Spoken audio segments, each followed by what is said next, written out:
Hello and welcome to Nottm Premier League Matchday 30th. Long time no see. Tom Rennie international break, FA Cup. Are you happy with the FA Cup semi-finals? A great weekend, by the way, we had.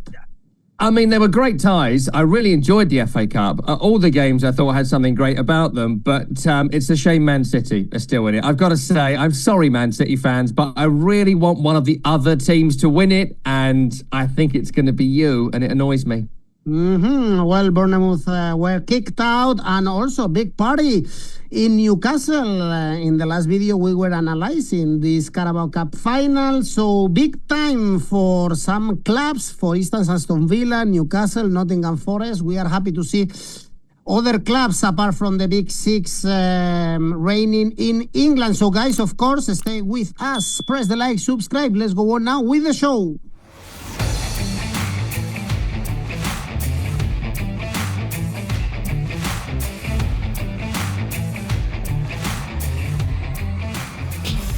And we have 3 games on Tuesday to start with. Arsenal, Fulham, London Derby, another one with Arsenal. We left them beating Chelsea before the international break. Mikel Merino is still scoring goals as a number 9. They have Real Madrid in 1 week time, and the problem was for Fulham this weekend out of the FA Cup, 3-0, a surprising result at home against Crystal Palace. They are only 3 points away from Europe, so still there are some goals for them in this season, Tom. Yeah, plenty to play for, but I do think that defeat for Fulham against Crystal Palace at the weekend just gone would have been crushing, absolutely crushing, because if you can get past Crystal Palace at home, you're in the FA Cup semi-finals. They're all at Wembley from that point. It's anyone's ball game, so a huge disappointment. Let's start with Arsenal. I mean, look, the form has been wobbly. It has been wobbly across the last 4 or 5 games. It's 2 victories in the last 5. The victory against Chelsea, which we predicted, a narrow victory a couple of weeks ago, wasn't particularly convincing. Same as the victory against Leicester City, and a couple of draws and a defeat to West Ham in that run as well. So, look, the best defence at the moment in the country is Arsenal.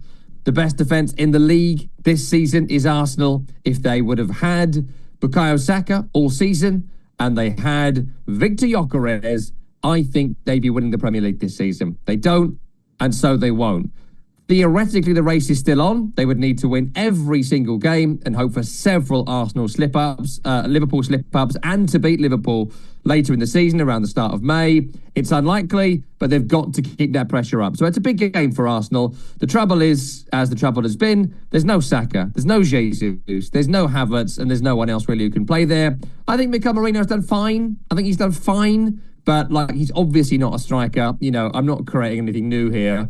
And they're going to struggle to create. They're going to struggle to have someone on the end of things. They're going to struggle in the front line against the Fulham defence, who are pretty good. They are pretty mean. They've conceded about 1.4, 1.5 goals per game this season, which is a really good average. They've got a plus goal difference, which is really good. Their away record has been pretty decent in recent times. The trouble with Fulham is that when something good is about to happen, they find a way to fluff it. And usually it's been against Crystal Palace, both in the league, when they were chasing down Europe, they lost that game unexpectedly. In the cup, 3-0 is a huge loss for them. But look, the goalkeeper's very good. Bernd Leno, former Arsenal player. The defence is very good, including Anderson and 𝗵𝗵. 𝗵𝗵's got a lot better as the season's gone on. I'd still prefer someone else if I was Fulham, but fine. Robinson is fit, great fullback. Midfield is strong. Raúl Jiménez had a great time at the Nations League with Mexico and is in tremendous form this season. One of the best strikers in the league, so that's great. So loads of positives about Fulham, but this is going to be attritional. It's going to be tight. It's going to be very similar, I think, to the Chelsea game Arsenal played a couple of weeks ago. So take the Arsenal win at 1.4 and then look at the underscore lines. Arsenal under 2.5 goals in the match is 3.25. Arsenal under 3.5 is 2. I'd probably stick with under 3.5. I'd look for Arsenal to win to 0. Arsenal to win a low-scoring game. The only Fulham goal will be a sucker punch. 1-0, 2-0, no more. Well, how do you see this tie with Real Madrid, by the way? A lot of options to Arsenal? Yeah, look, I think it's the same as the analysis for this game. I think Arsenal will have a fantastic chance against anybody, including Real Madrid in the Champions League, with their defence and their midfield. Defence is fantastic. The goalkeeper's very good. The midfield is very strong and dynamic and has all the things you'd want. But the attack is crap. It's not a good attack. Like, they're fine players, but you don't win the Champions League or the Premier League without high-quality attacking players. Their only near world-class player is Bukayo Saka. We could have that debate. I think he probably is, but whatever. He's really good. The others ain't. And they're not even there. You can't go to the 𝗛𝗵𝗿𝗄 with 𝐿𝐴 Marino up front and expect to win. I'm sorry. Need a new idea. And he's not going to have a new idea. He's just shoving him up front. It's stuffed. Well, at the same time, we have Wolves, West Ham. Wolves absolutely safe after beating Southampton 2-1. Matheus Cunha said he's going to leave. He wants to fight for titles, but he is going to leave Wolverhampton in the Premier League. West Ham, Tom, drew with Everton, as you predicted. Of course, 7 points in the last 4 games is not bad.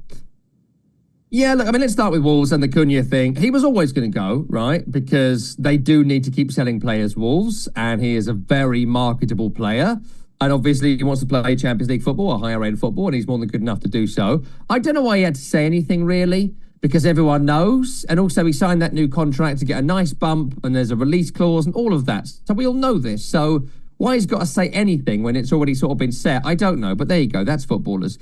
But without him in this game, look, they've done a pretty decent job, actually, to stay safe in the Premier League. Look, I do think that if there was more competition from below, they may well be in trouble. But I think 𝗷𝗵𝗿𝗄𝗏 has played well. I like Strand Larsen. He hasn't scored many goals, but looked good against Southampton. Don't we all? But I think the midfield's a bit one-paced, and Andre and Gomez next to him. The defence is weak, very weak. And I think both goalkeepers, I think Sarl starting this one, pretty weak as well. So very gettable team, Wolverhampton Wanderers. Very beatable team, Wolverhampton Wanderers. And 58 goals conceded in 29 shows you can score goals against them. A minus 18 goal difference. The good news for them is just above them, quite literally in the table and on goal difference, is West Ham, who, look, I keep doing the West Ham thing over and over again because nothing is going to change until next season for West Ham. Graham Potter has come into what was if not a sinking ship, it was going in the wrong direction very fast under 𝗏𝗏𝗏.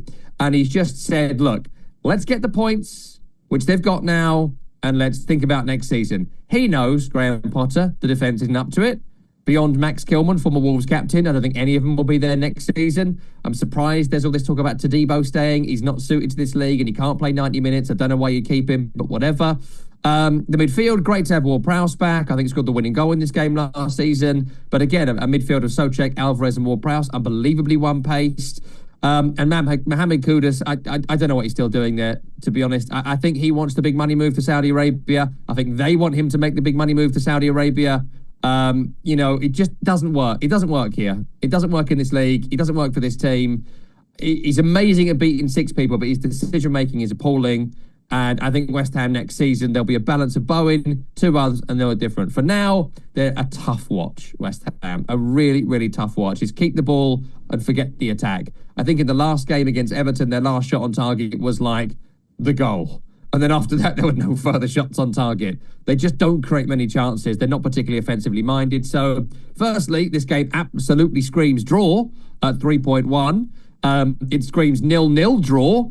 And it screams draw under 2.5 goals, being 1-1 draw, but that covers your 0-0 as well. If I was going to pick a winner, I would just shade for West Ham. They do have better players. They do have better defenders. They do have a better midfield. They should be much higher up the league, West Ham. But the Charlie Foxtrot of the season leads us to where we are. But I'd take West Ham at 3. Then I'd look at the group bet for West Ham, 1-0, 2-0 or 3-0. Brings you at 5.5. Bit spurious, the 2-0, but 1-0 or 2-0 I think is quite nice. 3-0 was a bit strong. And if I was going to pick a scorer, look at Jarrod Bowen, best player in the field. First goal at 8.5, anytime at 3.75. And also on Tuesday, we have Nottingham Forest, Man United. What a season for Nottingham Forest. They are also in the FA Cup semi-finals after beating Brighton in penalties. They have 7 points advantage with Newcastle for the Champions League fight. and they have great odds. Actually, in this game, if you want to back them, is 2.3 facing Man United, with the goal, of course, in the Europa League and that tie against Lyon in 10 days, because for the Premier League, they have absolutely nothing to play for. Yeah, I mean, horrendous league season for Man United. It's all about the Europa League, and this is kind of irrelevant to them. So I do think there will be a little bit of cotton wool around a couple of these players. I mean, look, Nottm Forest to win against Brighton was always going to be difficult. They achieved it on penalties. To do it without Chris Wood was the impressive element of it. He's been fantastic this season. We're not expecting Chris Wood back for at least another 2 or 3 weeks. So that'll be probably just before the FA Cup semi-final at the back end of April. So that will leave an opening for 𝗀𝗲𝗿𝗀𝗀, or it'll be a new format of the front line. We'll see what Nuno does, but Chris Wood's been so important to everything they have done this season, so that's going to be an interesting part about the way they play. Beyond that, everyone is fit. They have won this season 16 Premier League games. They have the lowest percentage possession of any team in the division. So you know exactly how they're going to play in this game. Man United still without a whole bunch of players. I think 𝗀𝗲𝗿𝗲 is still suspended. Heaven came in and got injured. Maguire should be out. Evans likely out. 𝐿𝐵𝗵𝗄, doubts about whether he'll play for Man United again. Doubts about Lenny Yoro. We know Martinez is out. Shaw is out. It's still a long injury list, but look, it's all sort of irrelevant. If Bruno Fernandes plays well, there's a chance for Manchester United. If Bruno Fernandes doesn't play well, there's no chance for Manchester United. They really have one elite level player and a bunch of sort of mismatching players. We'll see how they get on next season. So looking at this game, take the Forest win at 2.25. Look at the Forest win record this season, a plus 14 goal difference, but on a quite low number of goals scored in their victories. They win narrow games. The group of 1-0, 2-0 or 3-0 brings you at 4.33. Forest to win to 0 brings you in at 4 as well, something they've done quite a lot this season in big games, including recently against Manchester City. So look at the 1-0, 2-0, clean sheet, Forest win market. What? Why unlucky, Yoro, this season? The first one with Man United injured, and we cannot see him. Well, games on Wednesday, we start with Bournemouth Ipswich. You mentioned it at the beginning, this massive game they had at the weekend against Man City in the FA Cup quarterfinals. They lost it, and now, well, they still have a chance to play European football next season. They are only 3 points away from the 6th spot from Newcastle, and I guess, Tom, they should bounce back and beat Ipswich, although their Premier League record is not great lately for Bournemouth, and I guess there is a risk that they let it go this season because it's been top for them, but without the FA Cup, with the distance with the relegation, it's a bit risky, this thing that they can relax. Yeah, I think Bournemouth have flopped. I think they've flopped at the wrong end of the season. I think that that FA Cup defeat at the weekend was devastating. I think a lot of the focus was on the FA Cup in those league performances we've seen recently. There's no win in 4 for Bournemouth. Look, all in all, a tremendous season, right? Considering the amount of injuries they have had, the football they have played, to have done it in the season after they've sold 𝗀𝗏𝗏. I feel like every injury they get is like 3 months. It's not like a couple of weeks. And so that's been significant for them all season. But the recent form, this is the period of the season where those that win things are separated from those that don't. And Bournemouth are going to be one of those that don't. I think as well, this summer's going to be tough for Bournemouth as well. There's going to be a few people in for the manager. There's going to be a few people in for the players. You'd be surprised to see 𝐜𝐿𝐴𝐧𝐧𝐞𝐿. You'd be surprised to see Semenyo. I'd be surprised to see 𝗀𝗏𝗏𝗏 still at Bournemouth next season. If Tyler Adams is not too much of a risk in terms of fitness, maybe him. 𝗀𝐿𝐴𝐧𝐽 at fullback. You know, they've always such great seasons, but Bournemouth don't pay big money. And quite rightly, understandably, they sell themselves as a springboard to other clubs, and that will happen to a lot of these players in the summer. Real shame. Don't like to see it, but that's the reality of it. But in terms of this game, I mean, it's not even worth worrying too much about it. Ipswich are poor. 3 victories all season, 4 defeats in a row. Lost recently against Southampton. I mean, you should be relegated immediately for that happening to you. They don't have Premier League quality players. The coach is a good coach, but he's not had a good enough squad to do it. I think they've played it right compared to Leicester and Southampton in terms of they came up knowing relegation was a massive possibility, and they're going to go down with Kieran McKenna and be the best team in the Championship next season and probably win it. They don't have any sellable assets beyond Delap going down, so it's going to be a similar squad. and I think we're getting back up again. With the Premier League money, you're the biggest spenders in the Championship. They've done it well. Southampton and Leicester have repeatedly shot themselves in the foot. But look, this game, Bournemouth win, 1.36, not much to write home about. I do think there are goals in this Ipswich Town team. 28 goals is just under one per game. It's not too bad. So Bournemouth win and both teams to score, brings it at 2.63 in terms of Bournemouth. 36 goals conceded, over one per game. The averages kind of bear that out. But I also think there's every chance of a revenge mission here for Bournemouth. Look at the handicap market. Minus 1.5 was 2. I'd look at minus 2.5. Every chance here that Bournemouth blow Ipswich away, because it's either going to be a narrow both teams score victory, or Bournemouth are going to be like, right, this season's not over, and let's prove it with a big victory. Well, really interesting is the next game, Brighton Aston Villa. Both played at the weekend in the FA Cup. Brighton out in the penalty shootout against Forest. Aston Villa went through against Preston, so they are in the FA Cup semi-finals, also alive in the Champions League. Remember, they have to face PSG, and it's 5 consecutive wins in all competitions, but also both are involved in the European fight in the Premier League. Yeah, in terms of form, two of the best teams in the division right now meeting each other.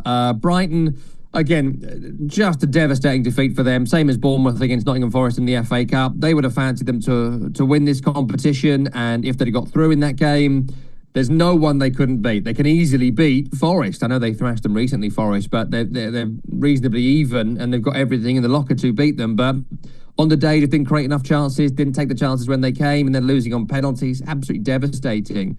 Fascinating to see how they get on in this game, because, you know, famously after the 7-0 thumping they took, Fabian 𝗀𝗄𝗧 took his sort of team to training the following day, took his tactical plans on the 7-0 loss and lit a skip fire and threw the plans in and said, we never speak of this again. And it's led to this amazing run of form where they're now sitting on 47 points. They're only a couple of points short of Chelsea. They're only 1 point short of Man City. There's every chance Brighton could be playing Champions League football next season if they win 6 of what's left. I think they'll probably make it. So extraordinary that they'd be in that position. Do they have it to get over the line? They've had so many injuries.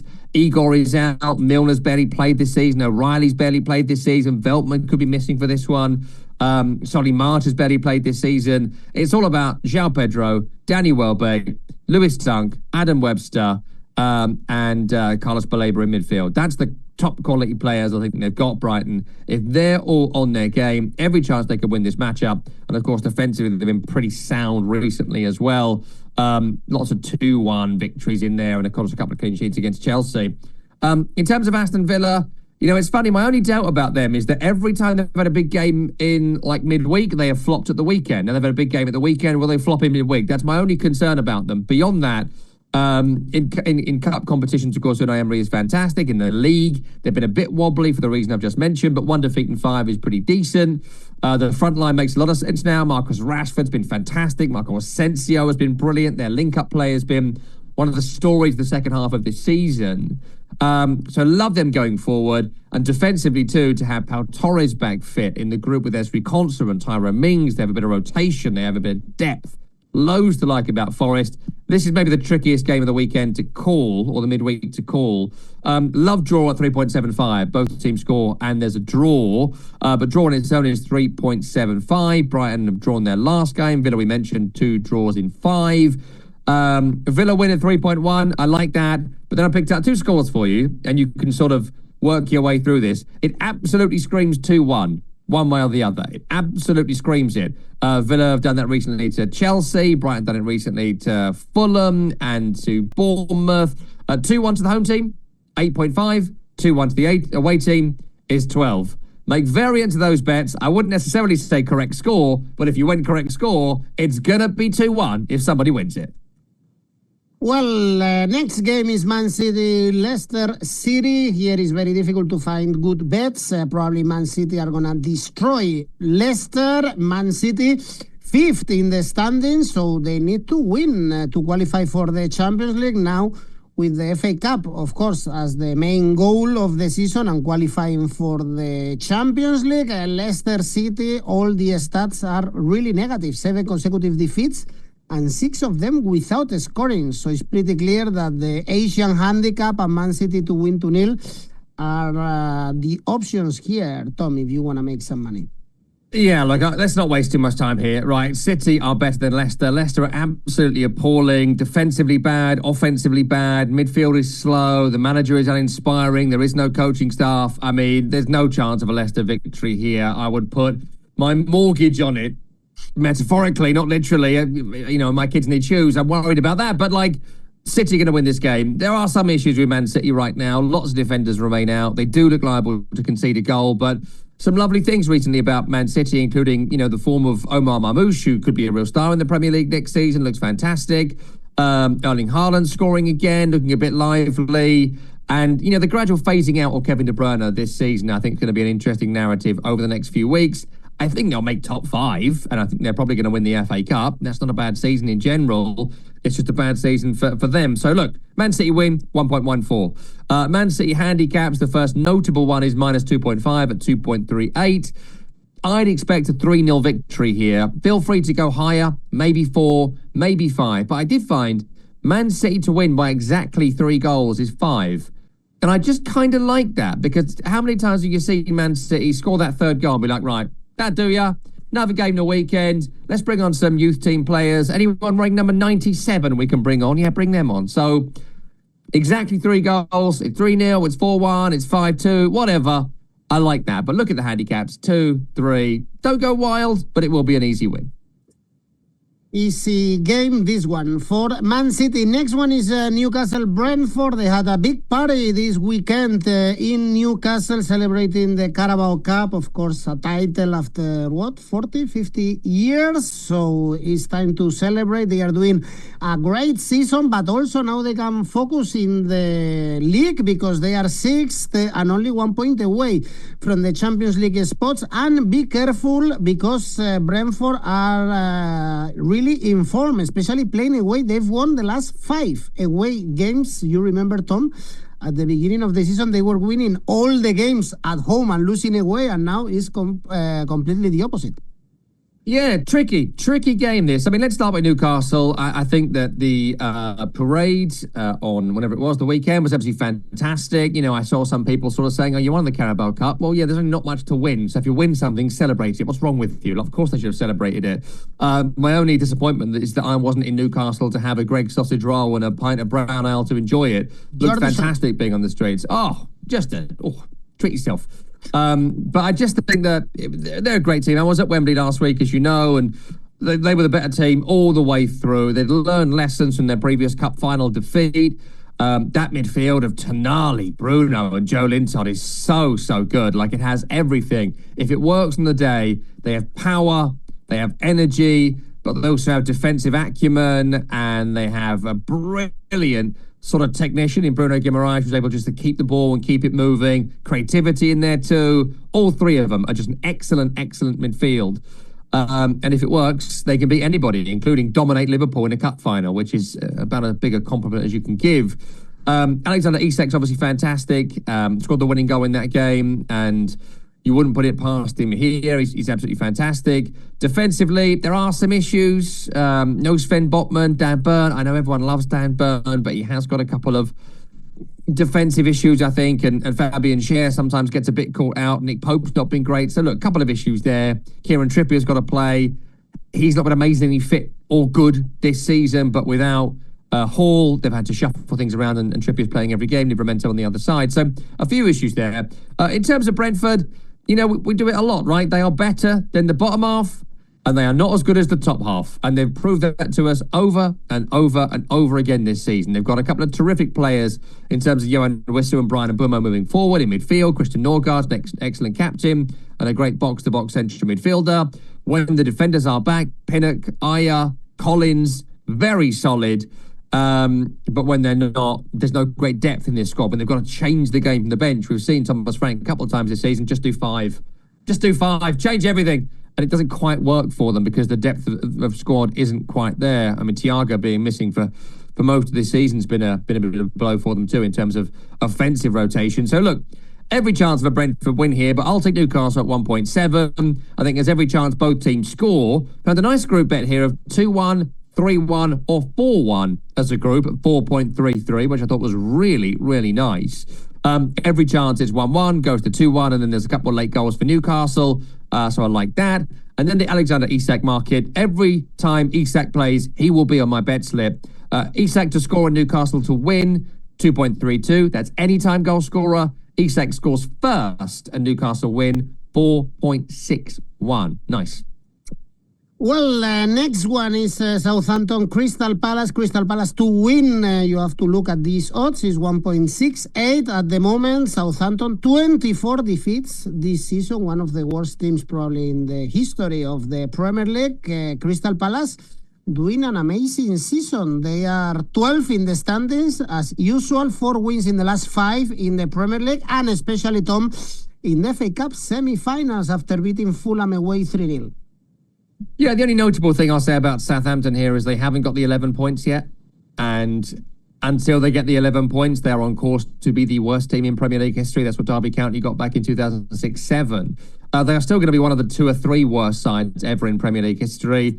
I can't see them winning a game against anybody, but we shall see. I certainly won't do it here. They don't have a good enough squad. I sort of feel sorry for 𝗀𝗻𝐿 coming in. Look, he's going to get a few million quid, so fine. I'm not going to cry many tears about it, but I do think that he came in with an impossible job. They should have kept Russell Martin or sacked him earlier. In terms of Crystal Palace, you saw the weekend what had been missing for certainly those opening 10, 12 games of the season. Adam Wharton in midfield, what a tremendous player. Mateta up front in the form of his life. Sarr and Eza behind, creative, pacey, clever. All of it that you'd want from guys in those positions. 𝐿𝐴𝐴𝐻𝐿𝐴 and 𝐬𝐭𝐚𝐲 at centre-half, fantastic. Henderson, one of the best keepers in the league, surely going to be in the conversation for England's #1 moving forward with Jordan Pickford. So what else can you say? It's a bit annoying, this, I know, but I'll just say it anyway. If you take out the first 10 weeks of the season, Palace would be in the conversation for top 4. Of course, you can't do that. But they began the season so badly. In the summer, they'd lost to Leicester. And from that point, they've been fantastic. So, look, Palace win this game, 1.62. They've won a lot of games 2-0 away from home recently, you'll note. Against West Ham, against Fulham, against Man United. So, follow that pattern. 2-0 to Palace is 7.5. Palace to win to nil is 2.88. They're going to win, and they're going to win without conceding, and they're going to score at least 2 goals. So, work it out from there. And on Wednesday, we have the Merseyside derby. We have Liverpool-Everton. I still remember how Everton fans celebrated the draw in the reverse fixture in that game that was postponed. Now they are facing each other again, and probably Liverpool with a little bit of bitterness in this end of the season, losing the Carabao final with the Champions League exit. Now some announcements or rumors about the key players, Trent Alexander-Arnold, Mohamed Salah, Virgil van Dijk, and Everton doing a good second part of the season. 4 consecutive draws. Tom, the king of the draw, 13 draws this season for Everton. Yes, and I wouldn't discount it for this game as well. I mean, look, Liverpool in the league are still tremendous. It's 1 draw in the last 5. It's 1 defeat all season. This is still an exceptional team, and they're going to be Premier League champions, which is not easily done. And they're going to do it probably in about 5 games from now with 5 games to spare or something like that, 4 games to spare. So, like, it's going to be a great season all told, but there will be disappointment. They were very poor in the Carabao Cup final a couple of weeks ago. I think Mo Salah was kept incredibly quiet. He's had a little drop-off in form the last few weeks, which, again, you mentioned the contract conversation. Has Salah run his race now? And are we at the point where it's a really good time to let him leave if there is a big money offer that comes in for him? Because a big contract for him, I mean, not in terms of transfer fee, but for him to leave and them to get his massive wage off the books, because he might have sort of peaked. He might have had this season, got them to be champions, incredible campaign. Thanks for your service. It could be a conversation worth having. We know that's likely happening with Trent Alexander-Arnold for different reasons. And also Virgil van Dijk. You know, there is little moments here. He's not moving. He doesn't move like he used to. Still an imperious and brilliant reader of the game. But eventually, if you can't move, that's going to be a problem. So it might not be the worst thing ever to let them all go in the summer. We'll see how that goes. And in terms of injuries, there's no Alexander-Arnold here anyway, and there's some doubt about Alisson as well. But look, I think they still will be focused on getting over the line here. I think 𝗵𝗵𝗶𝗀 and Szoboszlai, one or two others, will be annoyed with the way they played at Wembley. They'll be annoyed about the loss against Paris Saint-Germain. It could have been a treble, could have been a double, going to be a single, but they still want to make sure that happens. Couple defeats, couple of Arsenal wins, and we're suddenly looking at that May game between the two again, thinking, blimey, maybe something is going to happen. So, got to win this game, and I think, their home form, one defeat all season, suggests they're going to. In terms of Everton, probably should have lost against West Ham. I think West Ham were the better team, better than I expected in that game. Probably should have lost against Brentford, but did well in the second half to sort of come back into it. I think that they were great against Wolves and played really well against Man United in this run, and of course beat Palace, which is very tough to do. Defensively, they look better. I think O'Brien at centre half going to fullback has worked really well. 𝗍𝐿𝐴 has looked better in a Moyes setup. I think that doing this without 𝗛𝗏𝗿 and McNeil has been fantastic, but there's not a great deal of creativity about them. And Beto's little burst of form will sort of come to an end. So every chance they could squeak a draw here because it's Merseyside derby, but I don't think it's going to happen. So first of all, Liverpool win 1.33. I think there'll be goals in this game and goals at both ends. Liverpool won over 2.5 goals is 2.1. Liverpool winning both teams to score 3.25. Like that a lot. Then I'll be looking at the shots market. I think Mo Salah will be desperate for goals in this game, likely to be his last Merseyside derby. You can get 3 shots on target from Mo Salah for 4, which I quite like. So put the shots on target with a Liverpool win. Really good money there. But again, the draw at 4.75.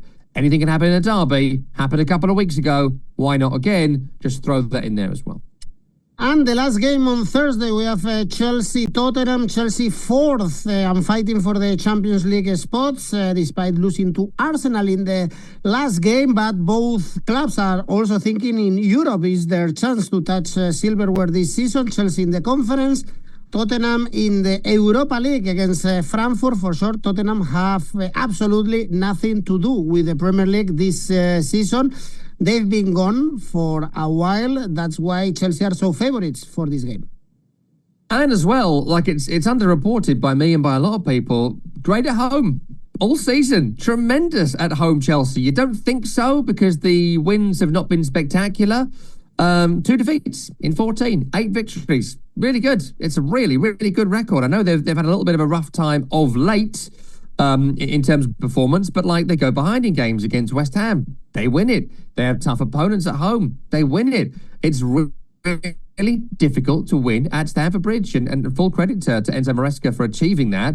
Sort of under the radar, really. It's the away form that sort of let them down this season, and overall, I think it's 3 defeats in 5, which has led to a bit of cause for concern. They're doing it at the moment without Cole Palmer. There's doubts about him, but I mean more in terms of form. His numbers have dropped off recently, which is to be expected. They were incredible for 18 months. He'd carried Chelsea under Pochettino and Maresca.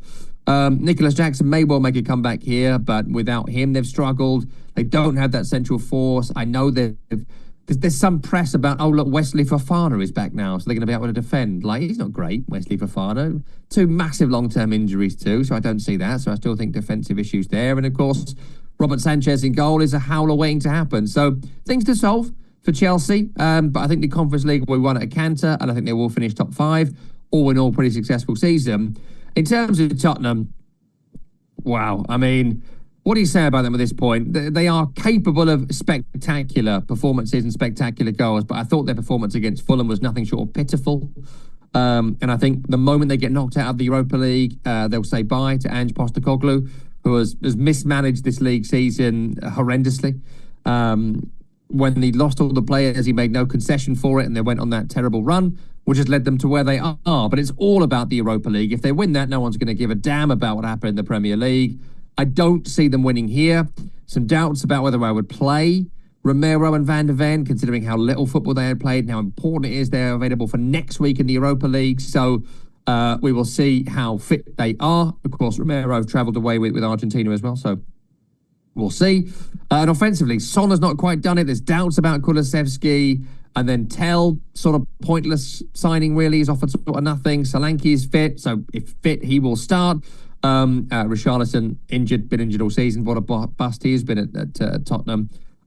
So look, I think just because of how good the home form has been for Chelsea this season, the Spurs away form is pretty weak, 8 defeats.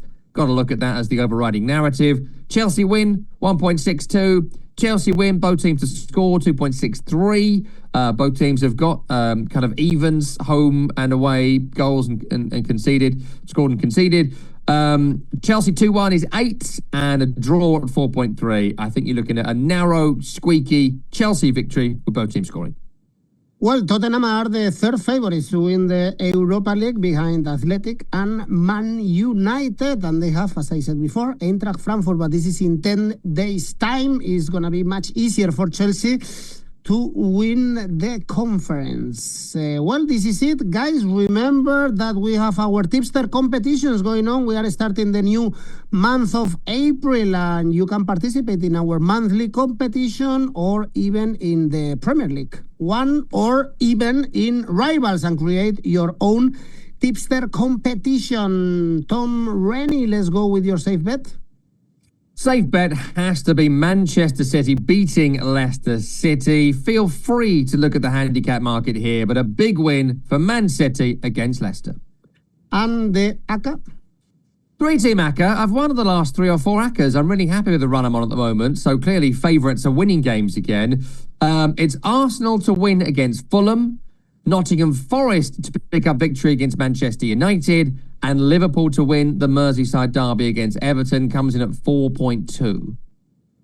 Well, Tom Rennie, nice to see you again. We are going to see each other a while until the end of the season, because next weekend we have again Premier League. So guys, best of luck. Enjoy the Premier League. Bye-bye.